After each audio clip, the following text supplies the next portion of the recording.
আসসালামু আলাইকুম আরহামতুল্লাহি অবরকাতুহ। শুরু করছি পরম করুণাময় আল্লাহ তাআলার নামে। আপনারা সবাই কেমন আছেন? একটা বিষয় নিয়ে একটু কথা বলতে চাই। গত পরশুদিন রাতে আমার এক ক্লাসমেট, একই সাথে লেখাপড়া করেছি, আমাকে পার্সোনালি ফোন দিল। ফোন দিয়ে যে কথাটা জানতে চাইলো বা যে কথাটা বলল, আমি রীতিমতো একটু অবাক হলাম। যদিও এই বিষয়টা আমার খুব বেশি ধারণা আমি দিতে পারবো না, বা এটা কোনো পাঠ্যপুস্তকের শিক্ষণীয় বিষয় নয়। সম্পূর্ণই নিজের বিষয় বা একটা ব্যক্তির বিষয়। ফোন দিয়ে কথাটা ছিল এরকম যে, "দেখ রাসেল, তুই তো দেখতেছি ইদানিং কথা বলতেছো। তো আমার একটা জিনিস জানার ইচ্ছা, বা এই বিষয়ে যদি একটু সচেতনতা তৈরি করতে পারতাম তাহলে আমার মনে হয় ভালো হতো।" আমি প্রশ্ন করলাম যে, "কি এমন বিষয় যেটার জন্য তুই আমাকে ফোন দিলি?" তো সে জানালো যে, "দেখ, আমার একটা মেয়ে আছে, বড় করব। কিন্তু এই ইদানিং যে অবস্থাটা দেখতেছি, যে একটা 11-12 বছরের মেয়ে একজনের হাত ধরে চলে যাচ্ছে, বা এই মেয়েরা অল্প সময়ে বা অল্প বয়সে নিজের সতীত্বকে বিসর্জন দিচ্ছে। এই জায়গাটা থেকে বের হয়ে যাওয়ার আসলে উপায় কি? বা কিভাবে তাদের প্রতি কেয়ার করলে এই জিনিসগুলো থেকে বের হয়ে আসা যায় বা মুক্তি পাওয়া যায়? এই বিষয়টা সম্পর্কে যদি একটু বলতি তাহলে খুব ভালো হতো।" আর তাকেই বলতে বলে নাই, বলছে যে ভিডিওতে যেন আমি এই কথাটা উল্লেখ করি। আমি অত্যন্ত আনন্দিত যে কেউ আমার কথা শুনছে এবং সে সচেতন হতে চাচ্ছে। তো এইখানে সচেতনতা সম্পর্কে আমি এতটুকু বলতে পারবো যে, একটা মেয়ে, একটা মেয়ে সর্বপ্রথম সে একটা মেয়ে, তারপর একজন মা। মেয়ে হলেই কেবল তিনি মা হতে পারে। মেয়ে না হয়ে কিন্তু কেউ মা হতে পারে না। তো সেক্ষেত্রে যেহেতু আপনি একজন মেয়ে, আপনার মেয়ে, সে আপনার সন্তান।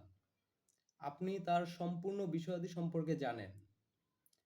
তো সেক্ষেত্রে যদি তার বিষয়ে আপনি যত্নবান হন বা যত্নবান হতে চান, সেক্ষেত্রে কয়েকটা বিষয় একটু মাথায় রাখতে পারেন। সেটা আমার ব্যক্তিগত অভিমত।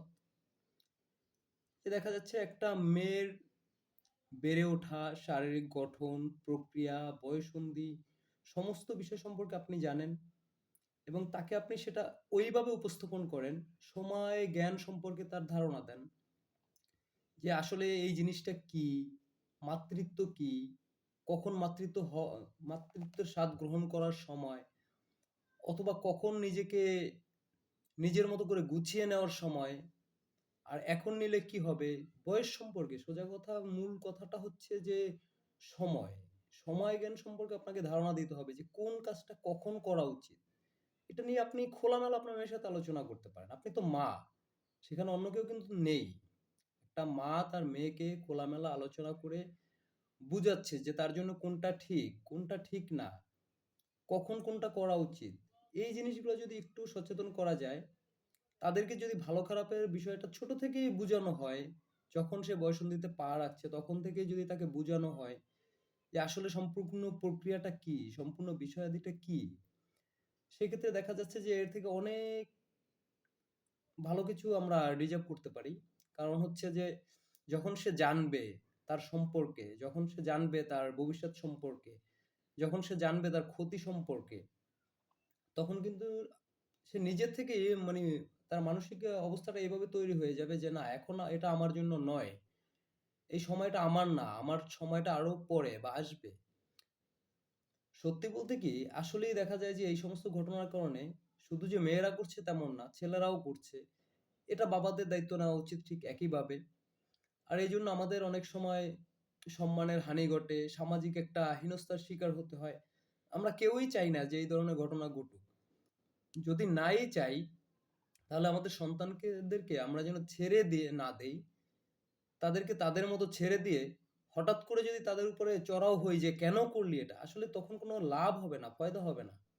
আপনার শুরু থেকে বেড়ে ওঠার সাথে, সাথে তার প্রত্যেকটা জিনিসের সাথে পরিচয় করাতে হবে। প্রত্যেকটা জিনিসের সাথে সে যেন মানিয়ে নিতে পারে, বুঝতে পারে, এবং কি করা উচিত, কি করা উচিত না, সেই সকল বিষয়গুলো যেন সে মানিয়ে নিতে পারে, সে বুঝতে পারে, তাহলে আমরা এর থেকে কিছুটা হলেও আমি আশাবাদী যে বের হয়ে আসতে পারবো। আমি জানি না এটা কতটা কার্যকর, এর কোনো গবেষণামূলক পরীক্ষা নেই।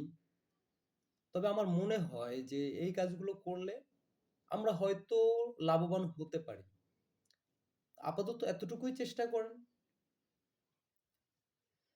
যাই হোক, মানুষ সচেতন হতে চাচ্ছে, এটাই কিন্তু সবথেকে একটা আনন্দের বিষয়। আমি অত্যন্ত আনন্দিত আপনারা সচেতন হতে চাচ্ছেন বা আমাকে দেখছেন। ধন্যবাদ। ভালো থাকবেন, সুস্থ থাকবেন। আসসালামু আলাইকুম ওয়া রাহমাতুল্লাহি ওয়া বারাকাতুহু।